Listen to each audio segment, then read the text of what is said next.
Hello friends, आज आप सभी का आपके अपने यूट्यूब चैनल नैना नर्सिंग में। और आज हम बात करने वाले हैं प्री मेंस्ट्रुअल सिंड्रोम के बारे में। तो जो प्री मेंस्ट्रुअल सिंड्रोम होता है, ये महिलाओं की जो मेंस्ट्रुअल साइकिल होता है या फिर जो माहवारी चक्र होता है, पीरियड्स होते हैं, उनसे रिलेटेड डिसऑर्डर होता है। इसमें जो फीमेल्स होती है उसका जो पीरियड्स की डेट होती है, पीरियड्स की डेट से एक हफ्ते पहले से ही उसमें कुछ ऐसे लक्षण दिखने लगते हैं जो एबनॉर्मल होते हैं। मतलब कि जो फीमेल्स में एक तरह से अलग से ही दिखते हैं। नॉर्मल जब कंडीशन में फीमेल्स रहती है तो वो लक्षण उसमें नहीं दिखते हैं, लेकिन जब पीरियड्स की डेट आने वाली रहती है तो पीरियड्स की डेट से एक हफ्ते पहले उसमें ये लक्षण दिखने लगते हैं। अब इसमें कौन कौन से लक्षण दिखते हैं इसके बारे में हम आगे पढ़ेंगे नेक्स्ट वीडियो में। आज हम सिर्फ पढ़ेंगे कि प्री मेंस्ट्रुअल सिंड्रोम क्या होता है और ये किस वजह से होता है।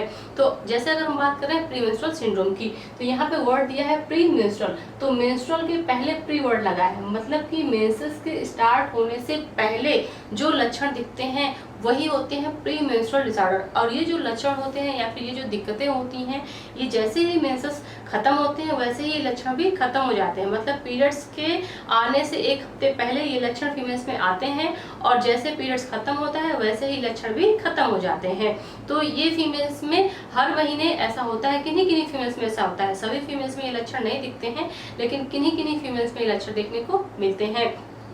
तो इसलिए इसको साइकोटिक डिसऑर्डर भी कहा जाता है, क्योंकि प्री मेंस्ट्रुअल सिंड्रोम में पीरियड्स आने से पहले ही जो फीमेल्स होती है उसमें कुछ जैसे व्यवहार संबंधित या फिर कुछ शारीरिक संबंधित या फिर कुछ मानसिक संबंधित या फिर कुछ इमोशनल रिलेटेड चेंजेस देखने को मिलते हैं। तो ये जो चेंजेस होते हैं इन्हीं को हम बोलते हैं साइकोटिक डिसऑर्डर, और ये होता है प्री मेंस्ट्रुअल सिंड्रोम में। तो अगर हम बात करते हैं इसके कारण की किस वजह से ऐसा होता है, तो इसका जो एग्जैक्ट कारण है वो पता नहीं है, लेकिन कुछ ऐसे कारण हैं जिन पे हम बात कर सकते हैं कि मे भी इसकी वजह से जो फीमेल्स होती है उसमें ये समस्या देखने को मिलती है। लेकिन ये कोई बहुत बड़ी समस्या नहीं है, क्योंकि ये समय के साथ ठीक हो जाती है। हमने अभी बात की कि पीरियड्स के पहले ये सिम्टम स्टार्ट होते हैं, लक्षण स्टार्ट होते हैं, और पीरियड्स के समाप्त होते ही ये लक्षण भी समाप्त हो जाते हैं।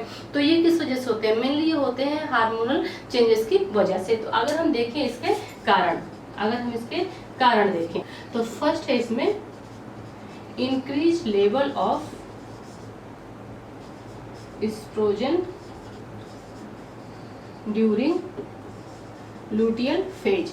अब लूटियल फेज क्या होता है? तो अगर इन सब के बारे में आपको डिटेल में जानना है तो मैंने एक वीडियो बना रखी है मेंस्ट्रुअल साइकिल की, उसमें मैंने बहुत डिटेल में बताया हुआ है कि ये सब क्या होता है, कैसे होता है। तो अगर आप उसको देखेंगे तो ये चीजें आपको क्लियर हो जाएंगी। जनरली बस आप ये जान लीजिए कि जो ल्यूटियल फेज होता है ये मेंस्ट्रुअल साइकिल में सेकेंड फेज होता है। मतलब कि जब ओव्यूलेशन हो जाता है, पीरियड्स आते हैं, पीरियड्स के बाद 14वें दिन ओव्यूलेशन हो जाता है, और ओव्यूलेशन के बाद ही स्टार्ट होता है ल्यूटियल फेज। और ल्यूटियल फेज कब चलता है? ये ल्यूटियल फेज स्टार्ट होता है ओव्यूलेशन के बाद, और ये समाप्त होता है जब आपको पीरियड्स आ जाते हैं तब। तो ये क्या होता है? एक तरह से ये सेकंड स्टेज होता है मेंस्ट्रुअल साइकिल का। तो जब भी ल्यूटियल फेज होता है तो उस दौरान जो फीमेल्स होती है उसके शरीर में एस्ट्रोजन हार्मोन्स होता है, इसका लेवल बढ़ जाता है। मे भी फीमेल्स में इसकी वजह से ये सारे लक्षण देखने को मिलते हैं, जिनके बारे में आगे हम पढ़ेंगे। नेक्स्ट इसमें सेकेंड पॉइंट है डिक्रीज लेवल ऑफ प्रोजेस्टेरॉन। जो प्रोजेस्टेरॉन हार्मोन्स होता है इसका लेवल कम होने की वजह से जो फीमेल्स होती है उसमें प्री मेंस्ट्रुअल सिंड्रोम के लक्षण दिखने लगते हैं। अब जब पीरियड्स स्टार्ट हो जाते हैं तो फिर ये लक्षण डिसअपियर हो जाते हैं, खत्म हो जाते हैं। नेक्स्ट इसमें थर्ड है डिक्रीज सिंथेसिस ऑफ सेरोटोनिन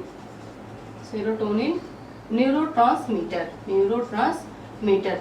मतलब कि जो ये सेरोटोनिन न्यूरोट्रांसमीटर होता है इसका संश्लेषण कम हो जाता है ल्यूटियल फेज में। इस वजह से जो फीमेल्स होती है उसमें प्री मेंस्ट्रुअल जो सिंड्रोम होता है इसके लक्षण दिखाई देते हैं। नेक्स्ट इसमें फोर्थ हो सकता है increase level of cholesterol intolerance.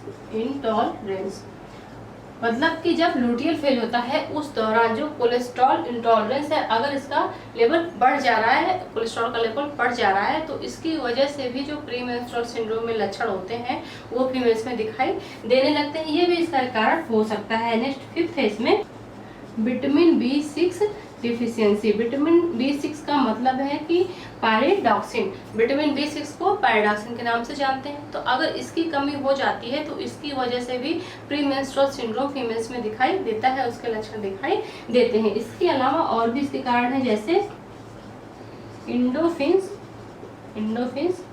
Withdrawal. तो जो इंडोफिन विड्रॉल है ये क्या होता है? इंडोफिन एक हार्मोन्स होता है जिसको हैप्पी हार्मोन्स कहते हैं। जैसे हमारे शरीर में बहुत सारे हार्मोन्स होते हैं, ये घटते बढ़ते रहते हैं। तो जब मेंसेस स्टार्ट होने वाले रहते हैं उसके पहले जो ये इंडोफिन हार्मोन्स होता है, अगर इसका लेवल कम हो जाता है तो इसकी वजह से जो भी फीमेल्स होती है उसमें एक तरह से उदासी के लक्षण देखने को मिलते हैं। इसलिए जो ये इंडोफिन हार्मोन्स होता है इसको हैप्पी हार्मोन्स कहते हैं। जब इसका शरीर में लेवल सही रहता है तो उस दौरान जो व्यक्ति होता है वो बहुत खुश रहता है। लेकिन जब लूटियल फेज होता है तो उस दौरान शरीर में जो भी हार्मोन्स होते हैं वो सभी इम्बैलेंस होते हैं, तो उस दौरान ये हार्मोन्स भी प्रभावित होता है और इस वजह से जो फीमेल्स होती है उसमें प्री मेंस्ट्रुअल सिंड्रोम देखने को मिलता है। मतलब प्री मेंस्ट्रुअल सिंड्रोम के लक्षण देखने को मिलते हैं और उनमें एक लक्षण होता है उदासी वाला, और वो किस वजह से होता है? वो इस हार्मोन्स की कमी की वजह से होता है। नेक्स्ट इसमें हो सकता है